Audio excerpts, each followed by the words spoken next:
Hello guys, so ito pala yung ganap ng Saturday. So pumunta kami ng Abong-Abong sa Pasunangka. So pupunta kami ng Kanukutan River. So doon nakatira yung sister-in-law ko and kuya ko.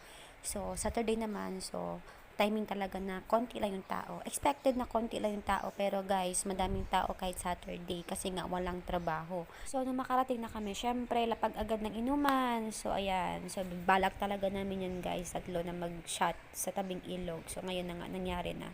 Since wala pa namang work, di pa naman ako aalis papuntang work. So ayan, take time para mag-bonding with family.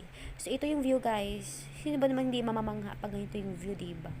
So, konting clips lang guys. So, hindi ko na talaga pinabaan yung video. Nag-enjoy lang kami that time. And lastly, pumunta kami dito sa may bridge. Ayan naman. Tignan nyo naman kung gaano kataas. So, isang likot mo lang dyan, mahuhulog ka talaga. Mahulog ka sa tamang tao, char. So, hanggang dito lamang guys. Thank you for watching. Love you!